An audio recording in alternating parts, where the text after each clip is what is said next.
En los acantilados azotados por el viento de la costa norte de Long Island, donde las aguas gris del Long Island Sound chocan contra rocas que han sido testigos de siglos de ambición y ruina, se alza un castillo que nunca estuvo destinado a existir, una fortaleza construida con sueños que murieron antes de que el mortero secra, un monumento a futuros imaginados pero nunca habitados. YSISE acerca a Hempstead House en una mañana envuelta en niebla cuando la bruma liga desde el agua YSE. Enview el alrededor de las torres truncadas, cuando las almenas incompletas emergen del gris como los huesos de alguna criatura magnífica que murió en plena transformación, no puede evitar preguntarse, ¿qué oscuro pacto así seo aquí, qué precio así pagó por esta grandeza congelada? Que costo humano y centrado bajo estos arcos románicos que enmarcan nada más que ausencia, y por que un palacio construido por una de las familias más ricas de América se mantiene hoy no como un hogar sino como un cadáver arquitectónico, una casquera de piedra y de intención incompleta que susura fortunas demasiado vastas para comprender y tragedias demasiado íntimas para olvidar.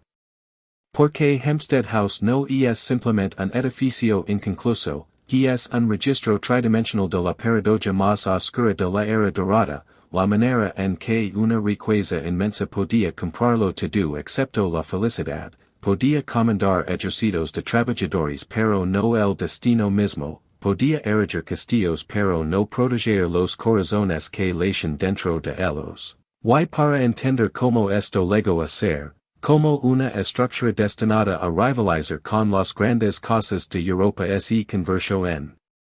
cambio en un monumento al abandono, debemos viajar a la década de 1890, al apogeo de la primera gran concentración de riqueza en América, cuando fortunas industriales de magnitud asombrosa eran ensambladas por hombres cuyos nombres se volverían sinónimos de poder, Rockefeller, Carnegie, Morgan, Vanderbilt. Y entre estos titanes se movía Howard Gould, tercer hijo del infame J. Gould, el barón del ferrocarril cuyo nombre se pronunciaba con iguales dosis de respeto y repulsión, el especulator. Cuyas manipulaciones financieras lo habían convertido quizás en el hombre más odiado de América, acusado de corromper legislatures, sobornar jueces, destruir competidores, provocar pánicos versatiles que arruinaron a miles mientras él se enriquecía. Un hombre tan asociado con el capitalismo depredador que cuando murió en 1892 sus obituarios parecían menos homenajes que acusaciones, y su hijo Howard, heredando aproximadamente $15 million, quizás $400 million en la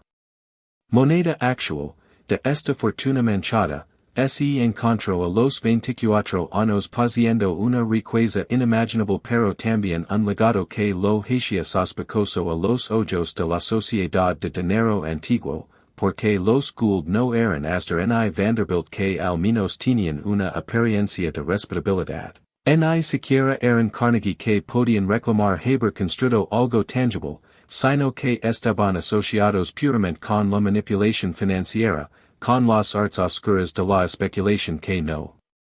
producen nada más que transferir riqueza de los bolsillos de muchos a las bóvedas de unos pocos, y Howard Gould, educado, culto, genuinamente interesado en las artes y las ciencias, deseaba desesperadamente algo que los millions de su padre no podían comprar automáticamente, legitimidad, aceptación, un lugar en la sociedad que vea a su familia como arabistas peligrosos. Y como tantos millonarios estadounidenses de su generación, recurrió a la arquitectura como instrumento de transformación. Entendiendo que en una época obsesionada con la exhibición material, la casa adecuada en la ubicación adecuada construida en el estilo adecuado podía servir como una especie de redención, podía comunicar a través de la piedra y el mortero lo que las palabras por sí solas no podían establecer, que los Gould merecían su lugar entre la aristocracia estadounidense, que su riqueza era permanente, que su familia había legado no solo financieramente sino culturalmente, y así, en 1912, Howard Gould, ya en sus 40 años, casado por segunda vez tras un espectacular divorcio que había escandalizado a la sociedad neoyorquina, compró una magnífica propiedad en la costa dorada de Long Island. Ese tramo de litoral donde las familias más acantiladas de América estaban transformando tierras agrícolas en un versales americano, donde se levantaban una tras otra fincas de escala sin precedentes, cada una intentando superar a sus vecinas en grandeza y sofisticación, donde los Vanderbilt construyeron su nido del águila, donde los Pratt erigieron sus diversas mansions, donde Otto con edificó el Castillo Ojica, donde cada cima y promontorio parecía brotar otro palacio más, y la propiedad de Gould, situada en una dramática posición en lo alto de un acantilado con vistas panorámicas al sound, exigia una casa de magnitud correspondiente, algo que anunciara su riqueza y buen gusto, algo europeo en sus referencias culturales pero americano en su escala y ambición, algo que finalmente, de manera definitiva, lo estableciera como un hombre de sustancia más ala del mero dinero heredado, y para este encargo recurrió a los arquitectos Hoppen and Kuhn, profesionales respetados que habían diseñado numerosas casas para los ricos, y juntos concibieron algo notable, un castillo de estilo normando, románico en su vocabulario arquitectónico. Completo con muros de piedra maciza, arcos redondeados, torres semejantes a fortalezas, un edificio que haría referencia a los grandes castillos de la Francia medieval pero adaptado a las necesidades del lujo estadounidense de principios del siglo XX, con plumería moderna, calefacción y electricidad ocultas dentro de muros que parecen haber estado en pie durante siglos, y la visión era impresionante en su ambición, una casa de aproximadamente 100 habitaciones dispuestas alrededor de patios interiors, con un gran salón de 2 pisos, con galerías, bibliotecas y salas de música, con apartamentos para la familia y un sinfín de invitados, con alas de servicio que albergarían a las decenas de empleados necesarios para mantener semejante establecimiento, con establos, garajes y invernaderos, con jardines en terrazas descendiendo por el acantilado hacia el agua. Todo el complejo diseñado para funcionar como un mundo autosuficiente donde los Gould pudieran vivir como señores medievales. Adaptados al confort moderno, donde pudieran entretener a una escala que rivalizaría con cualquier cosa en Newport o el Valle del Hudson, donde cada detalle comunicaría permanencia, solidez, la sensación de que esta familia y esta casa perdurarían por generaciones. Y la construcción comenzó con los recursos que solo las fortunas de la Edad Dorada podían comandar, con cientos de trabajadores extrayendo piedra y colocando cimientos, con materiales importados que llegaban por barco y ferrocarril, con artesanos expertos talando la elaborada piedra de ventanas, puertas y elementos decorativos, con la estructura del edificio elevándose constantemente ms a ms, torre por torre, ala por ala, y por un tiempo debió parecer que Howard Gould lograría su sueño, que crearía el palacio que aseguraría la posición social de su familia, que construiría algo tan magnífico que sobreviviría a los escándalos y al nombre manchado de Gould, que permanecería por siglos como evidencia de que su rama Familia había trascendido sus orígenes, pero incluso mientras los muros se alzaban, incluso cuando el castillo comenzaba a tomar forma reconocible, surgen problemas, pues el segundo matrimonio de Howard Gould, la relación que había motivado todo este proyecto de construcción, se estaba desintegrando con el mismo drama público espectacular que había caracterizado su primer divorcio, su esposa Florence acusándolo de crueldad y negligencia, de priorizar sus intereses comerciales y sus proyectos de construcción sobre su relación, y Howard contraatacando con acusaciones de infidelidad y extravagancia, y lo que debería haber sido una dificultad marital privada se convirtió en una sensación de tabloid, con periódicos reportando con delete cada acusación y contraacusación, cada comparecencia judicial y maniobra legal, cada detalle íntimo de su guerra doméstica, Y el público observaba w con horror fascinado, mientras uno de los hombres más ricos de América y su esposa se destruyen mutuamente en la prensa, y Florence.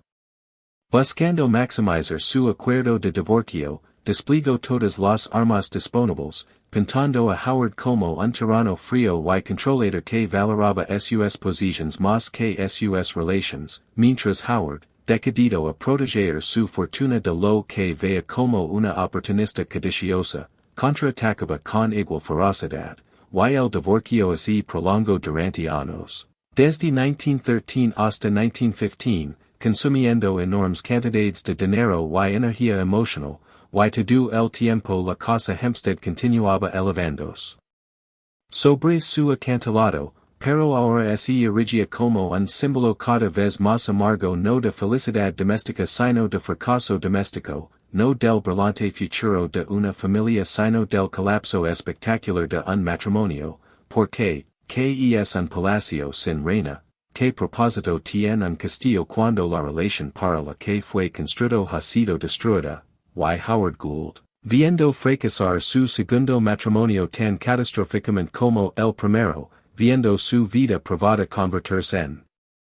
entretenimiento público, viendo que los periódicos que deberían haber celebrado su logro arquitectónico en cambio relataban sus desastres domésticos, comenzó a perder interés en el proyecto, comenzó a cuestionar si tenía sentido terminar este vasto montón de piedra, si siquiera quería vivir en una casa tan asociada con el fracaso y la humiliación, y la construcción, que había avanzado con tanta energía en 1912 y 1913, comenzó a desacelerarse en 1914, y para 1915, cuando el divorcio llegó a su amarga conclusión con Florence recibiendo un acuerdo sustancial, el trabajo en la casa Hempstead se había detenido efectivamente, el edificio quizás completado en un 60%, con las paredes exteriores en gran parte terminadas pero el trabajo interior apenas comenzado, con las torres truncadas a alturas que claramente estaban destinadas a ser mayores, con aberturas de ventanas que quedaban vacías esperando marcos y cristales que nunca llegarían, con escaleras que conducen a pisos que nunca se construyeron, con puertas que se abrían a la nada, y Howard Gould, agotado por los litigios, amargado por la traición, su sueño de redención social a través de la arquitectura ahora pareciendo tonto y naif, tomó la decisión de abandonar el proyecto, de dejar la casa Hempstead congelada en su estado incompleto, un monumento a la futilidad. Y este abandono, esta renuncia a un palacio parcialmente construido, este de eco casual de lo que representaba años de planificación y millones de dólares de inversión y el trabajo de cientos de obreros, revela algo profundo sobre la riqueza de la era dorada, sobre cómo fortunas tan vastas hacían que incluso gastos enormes parecieran triviales, sobre cómo los ricos podían simplemente alejarse de sueños fallidos porque siempre habría otros sueños, otros proyectos. Otras formas de desplegar un capital que parecía infinito, pero para los trabajadores que habían laborado en la casa Hempstead, los canteros, carpinteros y yeseros cuyos salarios dependían de la continuación de la construcción, el abandono significó desempleo, significó familias sin ingresos, significó la crueldad casual de un sistema donde los medios de vida de la clase trabajadora podían ser destruidos por un cambio de opinión de un millonario, y ningún registro preserva sus nombres ni sus destinos. Ningún archivo documenta qué pasó con los hombres que toleraron la intrincada piedra, o pusieron los cimientos o construyeron las paredes, porque la historia de las grandes cosas casi siempre se escribe desde la perspectiva de los propietarios, no de los trabajadores, se enfoca en el logro arquitectónico más que en el costo humano, recuerda los nombres de arquitectos y mecenas mientras olvida a los cientos de obreros anónimos cuyas manos realmente crearon estos monumentos. Y así la casa Hempstead permaneció durante finales de la década de 1910 y hasta los años 20, ni demolida ni terminada, un extraño limbo arquitectónico, sus muros de piedra resistiendo el aire salino, sus ventanas vacías. Mirando ciegamente hacia el sound, sus torres incompletas dando una apariencia extrañamente truncada, como si algún gigante hubiera bajado y cortado, se cortaron las cimas, y la propiedad se conoció localmente como la locura de Gould, una historia aleccionadora sobre la ambición y la arrogancia, sobre construir de manera demasiado grandiosa, sobre cómo incluso la riqueza ilimitada no puede garantizar resultados exitosos, y el propio Howard Gould desapareció en gran medida de la escena social a la que había intentado entrar con tanto esfuerzo, se retiró de la vida pública, dedicó su tiempo a otras propiedades y otras actividades, y el gran Castillo que se suponía establecería su legitimidad se convirtió en evidencia de su fracaso, una broma, una vergüenza, un palacio que nunca se completaría. Pero la historia de Hempstead House no termina con el abandono de Howard Gould, porque en 1923 la propiedad fue comprada por Daniel Guggenheim, miembro de otra de las grandes fortunas industriales de América, el imperio minero y metalúrgico Guggenheim que había convertido a la familia en una de las más ricas de la nación. Daniel Guggenheim, al observar el castillo incompleto en su sitio dramático, no vio una locura sino una oportunidad, una estructura magnífica que podría adaptarse, completarse a una escala modificada, transformarse del sueño fallido de Gould en la realidad lograda de la familia Guggenheim. Contrató al arquitecto Horace Trumbauer para trabajar con la estructura existente, evaluar lo que se podía salvar y cómo podría terminarse. Trumbauer, uno de los principales arquitectos de la Edad Dorada, diseñador del Museo de Arte de Filadelfia y numerosas grandes propiedades, abordó el desafío con competencia profesional, determinando que aunque el edificio no podía completarse prácticamente según sus planes originales, la escala era demasiado vasta, las secciones incompletas demasiado numerosas, podía terminarse con una huella reducida pero un impresionante, que los muros existentes podían ser rematados, que el interior podía completarse con estándares modernos, que Hempstead House podía hacerse habitable aunque nunca alcanzara la visión original de Gould. Así comenzó una segunda fase de construcción, y esta vez el edificio fue realmente terminado, hecho habitable, amueblado y ocupado, y los Guggenheim lo usaron como el retiro de Daniel en Long Island, un lugar para entretener y escapar de la ciudad. Durante 2 décadas, Hempstead House finalmente cumplió su propósito previsto, funcionó finalmente como hogar familiar, justificó la enorme inversión en piedra y mano de obra. Pero incluso esta ocupación exitosa fue temporal, porque Daniel Guggenheim murió en 1930, y aunque sus herederos mantuvieron la propiedad durante algunos años, la Gran Depresión y las cambiantes circunstancias económicas hicieron que establecimientos tan enormes fueran cada vez más imprácticos, cada vez más imposibles de mantener y dotar de personal, cada vez más fuera de sintonía con la vida estadounidense. La era dorada había terminado, la era de los vastos palacios privados estaba llegando a su fin, la tributación y el cambio social hacían que tales exhibiciones de riqueza parecieran no magníficas sino obscenas, y para la década de 1940 incluso los Guggenheim cuestionaban si mantener Hempstead House tenía sentido, si alguien realmente necesitaba un castillo normando en Long Island, si la casa tenía algún futuro en absoluto. En 1946 la propiedad fue donada al Instituto de Ciencias Aeronáuticas, que la utilizó como centro de conferencias y biblioteca, un uso práctico que al menos mantuvo el edificio ocupado y conservado, pero este uso institucional, aunque preservó la estructura, alteró fundamentalmente su carácter, transformándola de un palacio privado en una instalación semipública, de una expresión de riqueza individual en un inmueble organizacional. Luego, en la década de 1950, paso a la Academia de la Marina Mercante, que incorporó la propiedad a su campus, usando Hempstead House para fines administrativos y de alojamiento, y en este rol ha persistido hasta el día de hoy, en pie sobre su acantilado, arquitectónicamente impresionante, claramente reconocible como un castillo a pesar de sus funciones institucionales, pero fundamentalmente transformado de lo que Gould o Guggenheim habían imaginado. Y.S.I. visitas Hempstead H.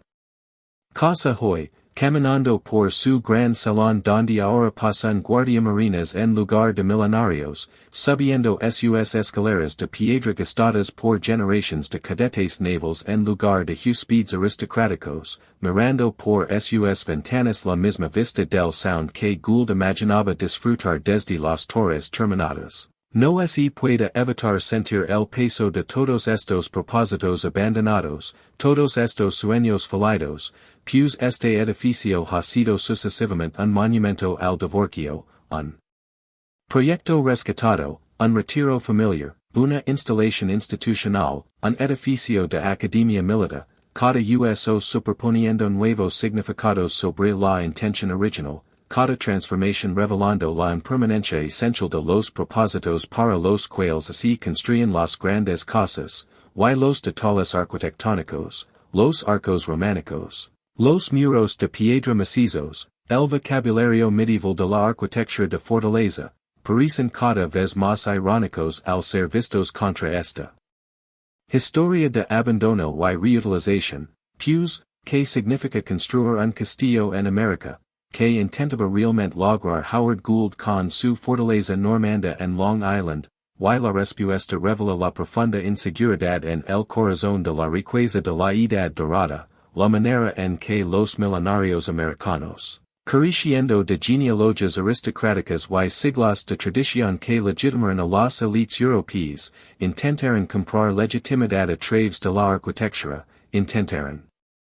construir historia instantánea, intentaron erigir castillos que los hicieran parecer algo más que la primera generación en poser dinero, y esto explica la epidemia de palacios al estilo europeo que estalló a lo largo de la costa este en las décadas alrededor de 1900, la forma en que villas italianas, chateaux franceses, casas señoriales inglesas y castillos alemanes brotaron en suelo americano, cada uno representando el intento de un millonario por trascender sus orígenes, por parecer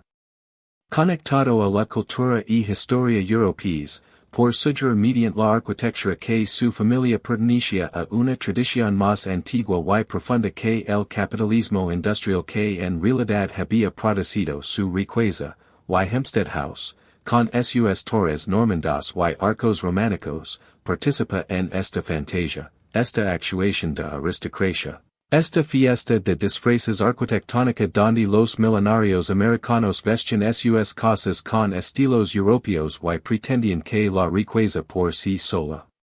podía hacerlos nobles, pero la incompletidad de la construcción original de Gould, el hecho de que se alejara antes de terminar su castillo, revela accidentalmente la verdad que las fachadas terminadas pretendían ocultar. Que estos palacios eran escenarios, representations, fantasias que podían ser abandonadas en el momento en que dejaban de cumplir su propósito, que la apariencia de permanencia era en sí misma impermanente, que los castillos construidos por fortunas industriales no eran más duraderos que las relaciones y acuerdos comerciales que habían producido esas fortunas, y algo casi poético en las torres truncadas de Hempstead House, algo que hace que el edificio sea más honesto en su incompletidad de lo que habría sido si estuviera terminado, pues la truncación revela que esto nunca se trató realmente de la guerra medieval o la nobleza normanda sino siempre de la riqueza americana intentando comprar legitimidad europea, siempre de dinero nuevo intentando parecer dinero viejo. Siempre de la imposibilidad fundamental de esa transformación, y al camino por Hempstead House hoy se pueden ver las capas de esta historia escritas en su arquitectura, Se puede ver donde se detuvo la construcción de Gould y donde comenzó la de Guggenheim, se puede ver donde la ambición original y desmedida fue limitada y hecha práctica, se puede ver donde el uso institucional ha alterado y adaptado lo que se suponía que era una grandeza privada, y cada capa cuenta parte de la historia, contribuye al significado total, transforma el edificio de un simple objeto arquitectónico en un complejo documento histórico que registra no solo decisiones de destino sino ansiedades sociales, no solo técnicas de construcción sino aspiraciones de clase, no solo disposiciones espaciales sino los sueños y fracasos de las familias que construyeron y ocupada. Y quizás el aspecto más inquietante de Hempstead House no si su incompletidad sino su supervivencia, el hecho de que, a diferencia de tantos palacios de la era dorada que han sido demolidos, las grandes mansions Vanderbilt en la Quinta Avenida, el palacio urbano de William Randolph Hearst, decenas de otros que simplemente eran demasiado caros de mantener y demasiado grandes para reutilizar, Hempstead House perdura, pero perdura como algo distinto a lo que se pretendía que fuera. Perdura no porque alguien lo ame como hogar sino porque las instituciones lo han encontrado útil, perdura no como un monumento a una dinastía familiar exitosa sino como evidencia del fracaso dinástico, perdura como una herramienta didáctica, una historia aleccionadora, un memorial a la arrogancia particular de creer que la riqueza puede comprar la permanencia. Y en esto quizás haya una lección más amplia sobre todas las grandes casas de la era dorada, todos los palacios que los millonarios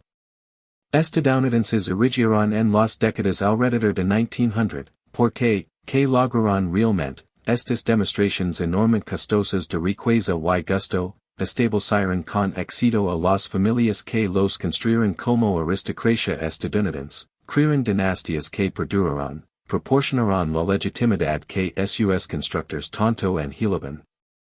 Y la respuesta es en gran medida no, porque la mayoría de estas familias han desaparecido del protagonismo, la mayoría de estas casas han sido demolidas o reutilizadas, la mayoría de los sueños de establecimiento permanente han resultado tan efímeros como la niebla matutina, y las pocas que sobreviven como Hempstead House sobreviven no como hogares familiares vivos sino como museos, escuelas, centros de conferencias, instalaciones gubernamentales, como cualquier cosa menos lo que fueron diseñadas para ser, y esta transformación de palacio privado a uso público o institucional representa una especie de venganza democrática, una reapropiación de espacios que fueron construidos para excluir y intimidar, que fueron diseñados para comunicar la brecha insalvable entre millonarios y gente común, que tenían la intención de hacer visible el poder y privilegio de una pequeña elite, y cuando estos espacios se convierten en museos públicos o academias militares o retiros corporativos. Cuando cualquiera puede recurrir habitaciones que estaban destinadas a ser accesibles solo para los ricos y sus invitados, cuando la arquitectura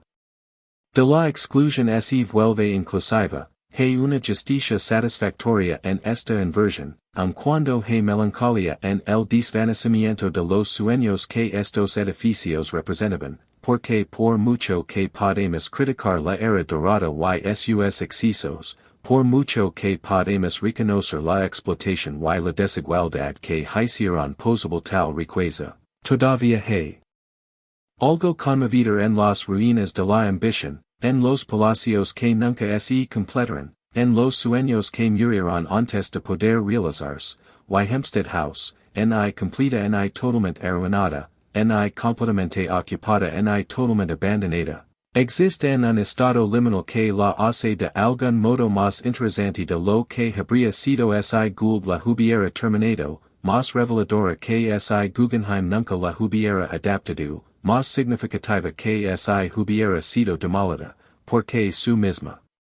incompletidad dice una verdad que los palacios terminados ocultan, que la riqueza no garantiza la felicidad, que las visiones arquitectónicas más grandiosas pueden ser desechas por fracasos privados, que el divorcio y la disolución pueden detener la construcción de un castillo tan seguramente como un asedio militar. Que las fuerzas que destruyen las grandes cosas no siempre son externas sino a menudo internas, no siempre materiales sino frecuentemente emocionales, y que al final los muros y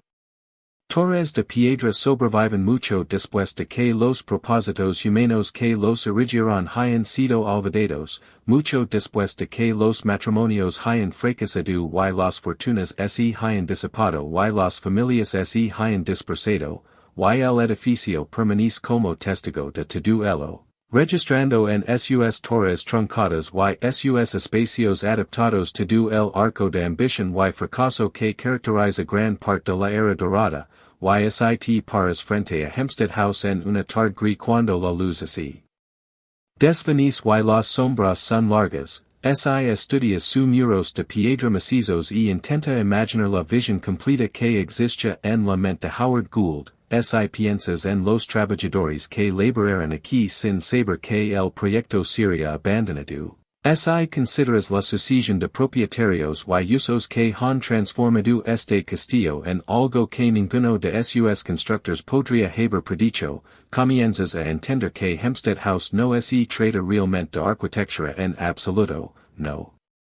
Fundamentalmente torres normandas o arcos románicos o del gusto de la Edad Dorada, sino más bien de algo más universal y más humano, sobre la manera en que usamos los edificios para contar historias sobre nosotros mismos, para proyectar imágenes de quienes queremos ser, para crear evidencia material de nuestra importancia, y sobre cómo esas historias falan. Esas imágenes se quiebran, y esa evidencia se desmorona, y los edificios permanecen, sobreviviendo en nuestros propósitos, sobreviviendo a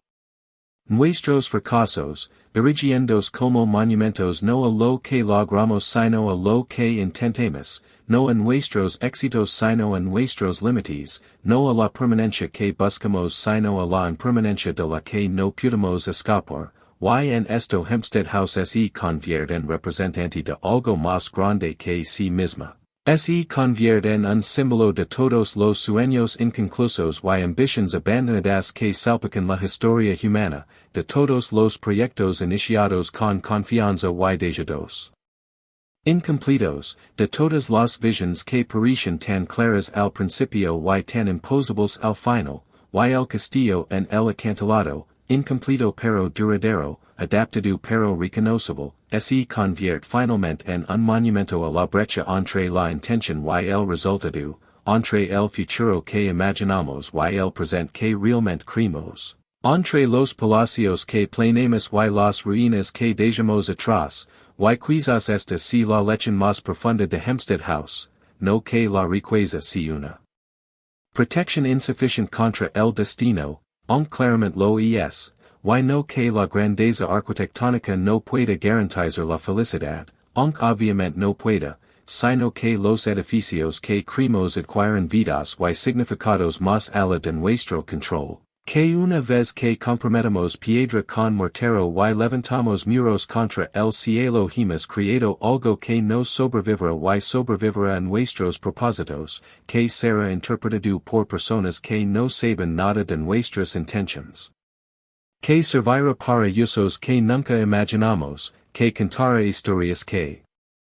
nunca quisimos cantar, y que al final nuestros monumentos revelan más sobre nuestros fracasos que sobre nuestros éxitos, más sobre nuestras vulnerabilidades que sobre nuestra fortaleza, más sobre los límites de lo que la riqueza puede comprar que sobre su poder, y Hempstead House, erguida incompleta en su acantilado de Long Island, serve como recordatorio permanente de que las fortunas que construimos pueden ser abandonadas por el destino, que los sueños que construimos pueden permanecer para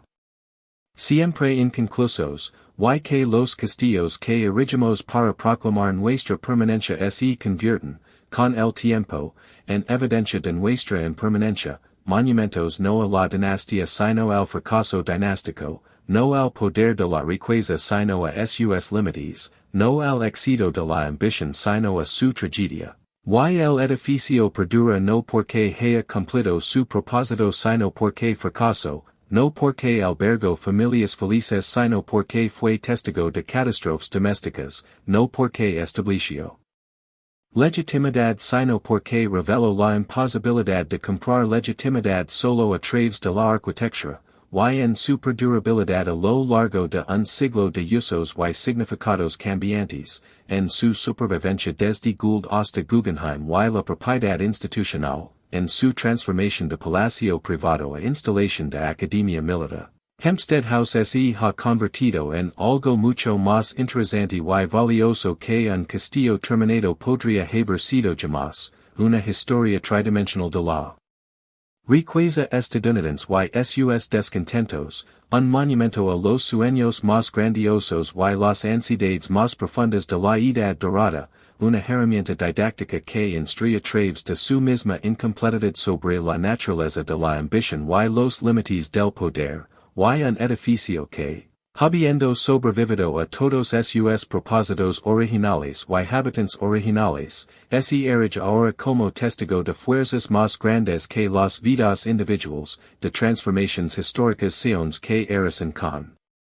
las intenciones incluso de los constructores más adinerados, hasta el preciso inexorable por el cual los sueños privados se convierten en patrimonio público, los espacios exclusivos se vuelven inclusivos, los palacios se transforman en instituciones, y la arquitectura del poder se convierte, simplemente, en arquitectura. Edificios que alguna vez comunicaron la gloria de sus propietarios ahora comunican solo su propia supervivencia, su propia adaptación, su extraño viaje desde símbolo de riqueza hasta símbolo de la insuficiencia de la riqueza, desde monumento al éxito hasta monumento al fracaso, de palacio a institución, de sueño a ruina a restauración, y a través de todas estas transformaciones, a través de todos estos cambios de propiedad, propósito y significado, las paredes de piedra permanecen, las torres truncadas aún se alzan contra el cielo. Los arcos románicos todavía enmarcan sus vistas del Long Island Sound, y Hempstead House perdura, inacabada pero completa en su incompletidad, abandonada pero ocupada, un fracaso que se ha convertido, a través de la acumulación de historia y significado, en un éxito de un tipo que sus constructores nunca imaginaron, un monumento no a lo que ellos pretendían sino a lo que no pudieron controlar, no a su poder sino a su impotencia, no a la permanencia de la riqueza sino a su transitoriedad, y en esta transformación final, esta supervivencia como algo distinto a lo que se pretendía, Hempstead House ofrece su última y quizás más importante lección, que los edificios que creemos en última instancia no nos pertenecen a nosotros sino al tiempo, no a propietarios individuales sino a la larga historia que los interpretará y reinterpretará, no a las fortunas que los construirán sino a las culturas que los preservarán o demolerán o adaptarán según necesidades y valores que no podemos predecir. Y que al final, la tragedia inacabada de Hempstead House no es que nunca se completo sino que la finalización habría sido la verdadera tragedia, habría ocultado las verdades que la incompletidad revela, habría creado solo otro palacio terminado indistinguible de docenas de otros, mientras que las torres truncadas, los planes abandonados y las adaptaciones sucesivas han creado algo único, algo más honesto, algo que dice la verdad sobre la América de la era dorada de maneras que las fachadas pulidas y las visiones completadas nunca podrían. Y así el castillo se mantiene, construido para una fortuna, abandonado por el destino, inacabado pero eterno, una tragedia que se ha convertido, a través del tiempo y la transformación, en algo completamente distinto, un monumento a la forma en que nuestros planes más grandiosos se desvían, nuestras visiones más claras se nublan, nuestros futuros más ciertos no llegan, y sin embargo las piedras permanecen, las paredes perduran. El edificio sobrevive para contar historias que nunca pretendemos sobre límites que nos negamos a reconocer y finales que no pudimos evitar, y Hempstead House, incompleta y adaptada y reutilizada e institucional, se erich finalmente como prueba de que los edificios sobreviven a los significados, que la arquitectura sobrevive a los propósitos, que las paredes de piedra perduran más que los sueños que las erigieron, y que los monumentos que construimos para proclamar nuestra grandeza se convierten, con el tiempo, en evidencia de nuestra humanidad, nuestra vulnerabilidad, nuestra impotencia última ante fuerzas, divorcio y muerte, cambio económico y transformación social, tiempo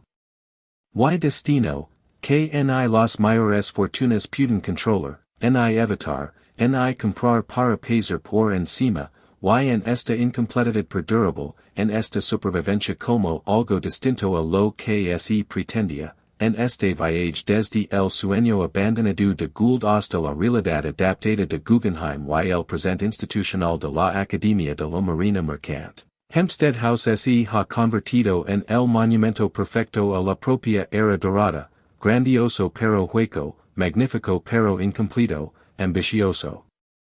pero finalmente fallido, un castillo construido por la riqueza industrial que ahora alberga cadetes militares, un palacio privado transformado en institución pública, un monumento a la aspiración dinástica que sobrevivió precisamente porque esas dinastías fracasaron, y el edificio así mantiene en su acantilado con vista al sound. Sus torres truncadas para siempre alcanzando alturas que nunca alcanzarán.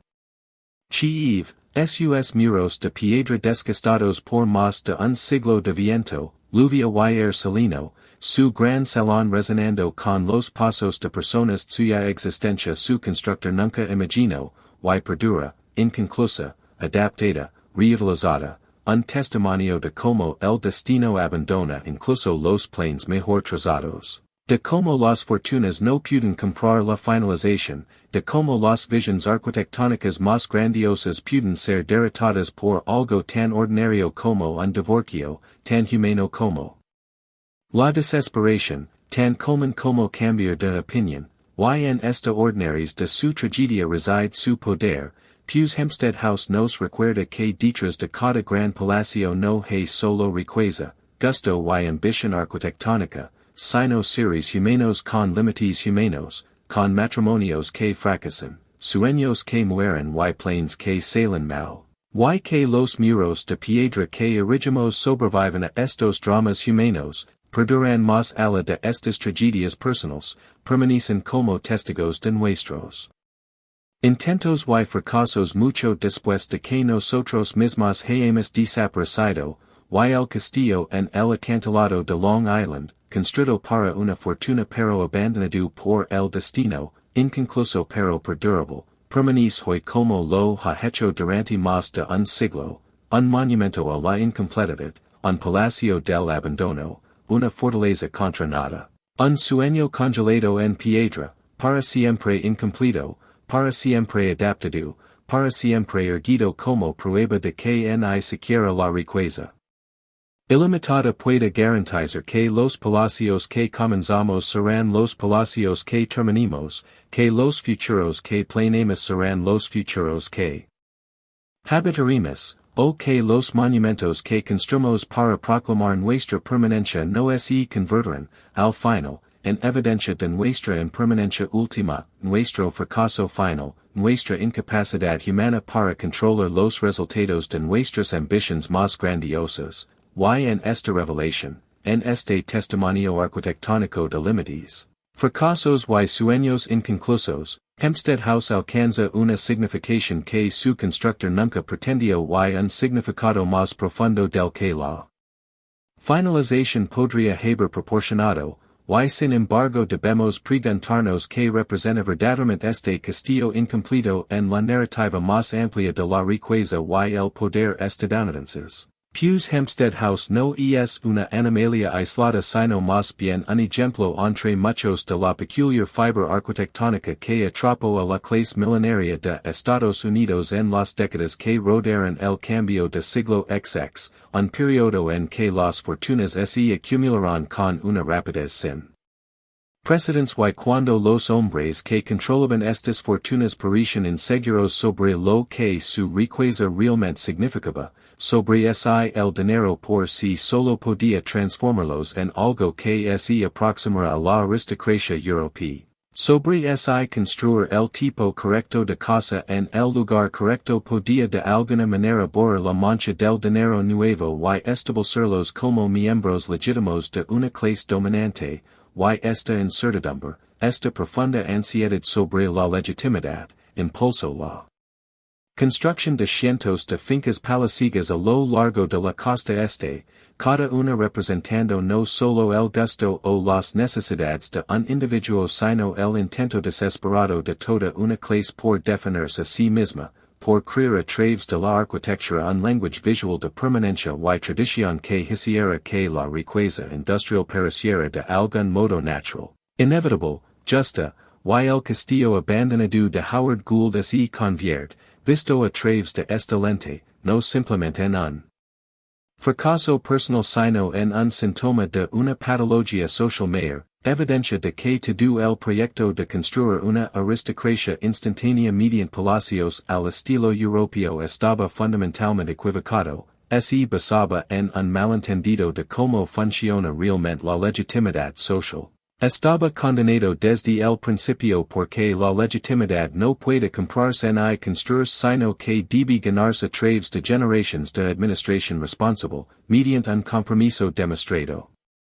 con la comunidad, mediante un comportamiento que justifique el privilegio en lugar de simplemente exhibirlo, y los millonarios de la Edad Dorada, con pocas excepciones, nunca entendieron esto, nunca comprendieron que construir un castillo no convierte uno en señor, que importar estilos arquitectónicos europeos no importa estructuras sociales europeas, que la riqueza sin responsabilidad, el poder sin obligación, pr. El privilegio sin deber no crea aristocracia sino plutocracia, no una clase gobernante legítima sino una élite parasitaria, y el contraste entre la nobleza europea que estos millonarios estadounidenses intentaban emular y la realidad de su propia posición social no podría haber sido más marcado, porque cualesquiera que fueran las fallas de la aristocracia europea, y fueran muchas y profundas, al menos las viejas familias nobles habían desarrollado a lo largo de siglos ciertos códigos de conducta, ciertas expectativas de nobleza oblige, ciertas tradiciones de servicio y administración que daban a su privilegio una cierta apariencia de justificación, una sensación de que con gran riqueza venía una gran responsabilidad, mientras que los millonarios estadounidenses de la Edad Dorada parecían creer que la riqueza era su propia justificación, que la capacidad de construir un castillo de 100 habitaciones era razón suficiente para construir uno, que el consumo ostentoso no era algo de lo que avergonzar sino algo que celebrar, y esta diferencia fundamental significaba que sus fantasias arquitectónicas nunca podrían lograr lo que pretendían lograr, nunca podrían transformar realmente el dinero nuevo en antiguo, nunca podrían crear tradición instantánea, nunca podrían hacer que las fortunas industriales parecieran naturales y inevitables en lugar de contingentes y recién adquiridas, y Hempstead House, permaneciendo incompleta porque su constructor perdió interés cuando su matrimonio fracasó, se convierte en la evidencia arquitectónica perfecta de esta imposibilidad, porque una verdadera familia aristocrática, una con raíces genuinas en su comunidad y un compromiso genuino con el legado multigeneracional, nunca habría abandonado simplemente una residencia ancestral parcialmente construida, nunca se habría alejado de un proyecto destinado a albergar a futuras generaciones. Habría completado el edificio sin importar las dificultades personales porque la casa nunca fue solo para satisfacción personal sino para la continuidad familiar, para la dinastía, para crear algo que perdurara más. A la de vidas individuals y relations individuals, pero Howard Gould no sintió tal obligación porque su castillo nunca fue realmente sobre dinastía o continuidad o legado, fue sobre exhibición, sobre competir con otros millonarios, sobre probar algo a una sociedad que dudaba de él, y cuando ese impulso competitivo se desvaneció, cuando el matrimonio que había motivado el proyecto colapsó, cuando las razones personales para construir evaporaron, no hubo un compromiso más profundo con la finalización, ningún sentido de responsabilidad para terminar lo que se había empezado, ninguna comprensión de que las grandes cosas imponen obligations a quienes las construyen, y este abandono casual, esta renuncia a millones de dólares en construcción y miles de horas de trabajo, revela el vacío esencial en el corazón de la riqueza de la Edad Dorada. La manera en que fortunas tan vastas hayan a sus poseedores descuidados, los hayan tratar gastos enormes como trivials, los hayan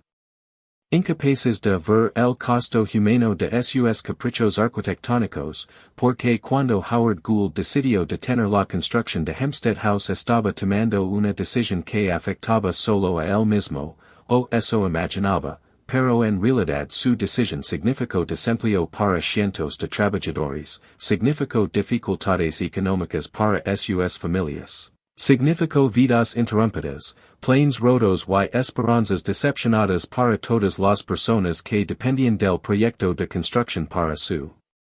sustento, y no hay evidencia de que Gould haya pasado siquiera un momento considerando estas consecuencias, ninguna indicación de que sintiera alguna responsabilidad hacia los trabajadores que su decisión desplazó, ningún sentido de que su riqueza impusiera obligations más allá de sus propios deseos y intereses. Y esta indiferencia al costo humano de sus elections fue típica de su clase, fue característica de una era cuando la mano de obra era barata y desechable, cuando los trabajadores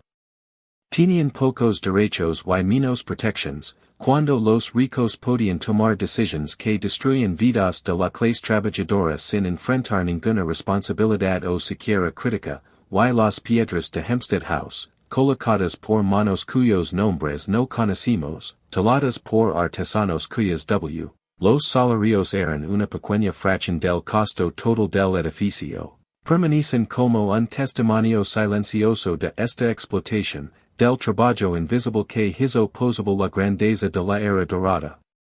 Del vasto abismo entre quienes diseñaron y pagaron los palacios y quienes realmente los construyeron, y el camino por Hempstead House hoy, admirando sus detalles arquitectónicos y su emplazamiento dramático, es fácil olvidar por completo a estos trabajadores, ver el edificio puramente como un objeto estético o un símbolo de riqueza. Pero cada piedra fue colocada por alguien, cada arco fue construido por manos que pertenecen a una persona con nombre, familia y vida, y estas personas, aunque borradas del registro histórico, son tan parte de la historia de Hempstead House como Howard Gould o Daniel Guggenheim, quizás más, porque los millonarios iban y venían, abandonaban el edificio, lo reutilizaban y eventualmente lo donaban, pero el trabajo de los obreros permanece, presente físicamente en cada muro y cada torre, incrustado permanentemente en la estructura misma. Y hay algo a la vez hermoso y terrible en esta permanencia, hermoso porque significa que la habilidad y el esfuerzo de la clase trabajadora han sobrevivido a la riqueza que los pagó, han resistido el colapso de las fortunas y familias que lo encargaron, pero terrible porque esta supervivencia es anónima, no reconocida, no compensada más allá de los salarios originales, que ciertamente fueron insuficientes y posiblemente explotadores. Y así Hempstead House se erige como un monumento no solo a la ambición abandonada de Gould o a la reutilización adaptativa de Guggenheim, sino a los miles de horas de trabajo, a los millones de acciones individuales, levantar piedras, mezclar mortero, taular de tales, colocar cimientos, que realmente crearon el edificio, y este trabajo, aunque invisible en los relatos históricos que se centran en arquitectos y propietarios, es la realidad fundamental de la estructura, es lo que realmente la hizo existir, y olvidar este trabajo, borrar a estos trabajadores de la historia, es una forma de violencia, una continuación de la explotación de clase que hizo posible el edificio desde un principio, y por eso debemos recorder, debemos insistir en recordar, que Hempstead House no es solo la locura de Howard Gould o la finca de Daniel Guggenheim o la instalación de la Academia de la Marina Mercante, sino que es también y quizás principalmente producto del trabajo de la clase obrera, de habilidades transmitidas a través de generaciones de artesanos, de esfuerzo físico y conocimiento técnico que convirtieron los planos de los arquitectos y los sueños de los millonarios en realidad tridimensional, y este trabajo merece reconocimiento, merece ser parte de cómo entendimos y interpretamos el edificio, merece ser reconocido como la base, literal y figurativamente, de todo lo demás, y cuando contemos la historia de Hempstead House, cuando explicamos su incompletidad y sus sucesivas transformations. Debemos contar no solo la historia de los dueños sino la historia de los que fueron dueños, no solo la historia de la riqueza sino la historia del trabajo, no solo la narrativa de quienes pagaron sino la narrativa de quienes fueron pagados, y esta historia más completa, este relato más honesto, revela que la tragedia de Hempstead House no es solo que nunca se terminó sino que se construyó en absoluto, no solo que Howard Gould lo abandonó sino que lo concibió en primer lugar, no solo que representa riqueza desperdiciada sino que representa recursos sociales mal dirigidos, porque los millones gastados en este castillo, el trabajo invertido en su construcción, los materiales, habilidades y tiempo dedicados a crear un palacio privado para el ego de un hombre, podrían haberse usado para fines que realmente beneficiaran a la sociedad, podrían haber construido viviendas para trabajadores o escuelas para niños o hospitales para enfermos, podrían haber creado algo que sirviera a la necesidad humana en lugar de a la vanidad humana. Y esta es la acusación más profunda contra la arquitectura de la era dorada, no que los edificios en sí son hermosos o impresionantes, muchos lo son, sino que representan una vasta mala asignación de recursos. De recursos, una sociedad que permite a los individuos poseer una riqueza tan enorme que podían construir castillos de 100 habitaciones mientras otras personas vivían en vecindarios marginales, que permite una desigualdad tan extrema que palacios y pobreza coexisten a pocos kilómetros de distancia, que creó un sistema económico en el que Howard Gould podía herdar 15 millones de dólares sin hacer nada mientras los trabajadores que construyeron su castillo ganaban quizás $2 al día y consideraban afortunados de tener trabajo, y Hempstead House, en su estado incompleto, revela accidentalmente esta desigualdad más claramente que los palacios terminados, pues las torres truncadas hacen visible la capricosidad de la riqueza, la manera en que los millonarios podían iniciar y detener enormes proyectos por capricho, podían desplegar y retirar recursos basados únicamente en preferencias personales, podían tratar vastos proyectos de construcción como juguetes con los que jugar y luego desecar, y esta capricosidad, este tratamiento de empresas serias como diversiones casuales, esta incapacidad para reconocer que sus decisiones tenían consecuencias para otros, caracterizaba a la élite de la era dorada y, en última instancia, los deslegitimaba, hacía que su riqueza pareciera no un privilegio aristocrático natural sino un accidente, un robo, algo que necesitaba ser restringido mediante impuestos, regulación y acción política, y las reformas de la era progresista que siguieron a la era dorada, el impuesto sobre la renta, la legislación antimonopolio y las protecciones laborales, fueron respuestas directas al tipo de desigualdad que representa Hempstead House, intentos de prevenir concentraciones tan extremas de riqueza, de asegurar que los recursos económicos se distribuyeran de manera más equitativa, de hacer imposible que individuos poseyeran fortunas tan vastas que pudieran construir y abandonar castillos sin consecuencias financieras, y en este sentido, Hempstead House es un monumento no solo a la grandeza de la era dorada sino a su exceso, no solo al poder de la riqueza sino a la reacción política que provocaron sus excesos, y el edificio se mantiene hoy en parte porque esa reacción política funcionó. Porque el tipo de fortunas que construyeron los palacios de la era dorada se volvieron imposibles tras la introducción de la tributación progresiva, porque la extrema desigualdad de 1900 fue reducida gradualmente, parcialmente y temporalmente. Mediante la acción política, y aunque ahora estamos viviendo una segunda era dorada en la que la concentración de riqueza rivaliza o supera la primera, en la que los multimillonarios construyen no castillos sino megayates y programas espaciales privados, en la que la desigualdad ha regresado a niveles no vistos desde que Howard Gould abandonó su palacio inacabado. Hempstead House serve como recordatorio de que tal desigualdad no es natural ni inevitable, que puede ser desafiada y cambiada. Que las sociedades pueden decidir estructurar sus economías de manera diferente, distribuir los recursos más equitativamente, prevenir el tipo de riqueza obscena que hace posible la construcción de castillos mientras se dan insatisfechas las necesidades humanas básicas, y quizás esta si la lección final de Hempstead House. El significado último de sus torres incompletas y sus sucesivas transformaciones de capricho privado a instalación institucional, que la arquitectura de la riqueza extrema.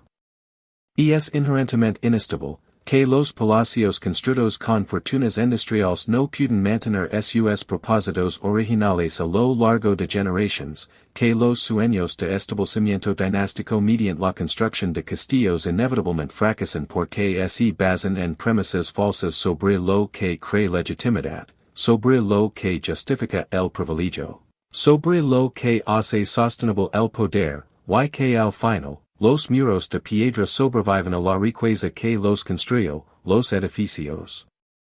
perduran más que las fortunas que los encargaron, y los palacios se convierten en museos o escuelas o instalaciones gubernamentales o ruinas, cualquier cosa menos lo que se pretendía que fueran, y en esta transformación hay justicia, hay vindicación histórica, hay prueba de que ninguna cantidad de riqueza puede comprar la permanencia. Que incluso los castillos construidos en piedra son permanentes en sus propósitos y significados, y que lo único que realmente perdura es la memoria de lo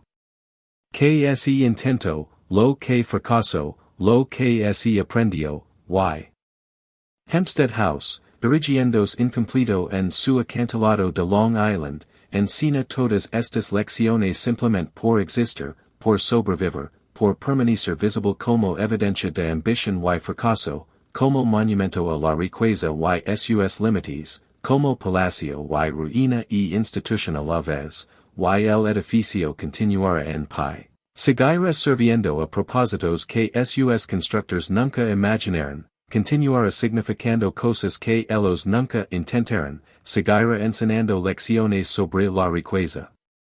La clase y el poder en Estados Unidos a generaciones que se preguntan como alguien pudo pensar que construir un castillo normando en Nueva York establecería una legitimidad aristocrática, y en esa pregunta, en esa incomprensión ante la escala de la pretensión de la Edad Dorada. Las generaciones futuras encontrarán sus propias lecciones sobre la arrogancia y los límites, sobre la locura de intentar comprar lo que no puede comprarse, y Hempstead House permanecerá, incompleto y adaptado. Sirviendo a nuevos propósitos mientras recuerda viejos fracasos, un monumento finalmente no a ningún individuo o familia, sino a toda la era que lo produjo, a la primera Edad Dorada con toda su grandeza y explotación, su magnificencia arquitectónica y bancarrota moral, su ambición desmedida y su inevitable declive. Y el castillo en el acantilado se mantendrá mientras la piedra pueda mantenerse, sobrevivirá a todos los que leen estas palabras o recorren sus pasillos o fotografían sus torres. Perdurará en futuros que no podemos imaginar, siendo testigo de las luchas de nuestra propia era con la riqueza y la desigualdad tal como fue testigo de las luchas de su propio tiempo, y en esta perdurabilidad, en esta supervivencia a través de todos los cambios de propiedad, uso y significado, Hempstead House alcanza una especie de inmortalidad que Howard Gould buscó pero nunca encontró, no la inmortalidad de la dinastía o la familia o el logro individual, sino la inmortalidad de la evidencia histórica, del testimonio arquitectónico, del testimonio petrio de los sueños humanos y los límites humanos, y esa inmortalidad, no intencionada y impersonal como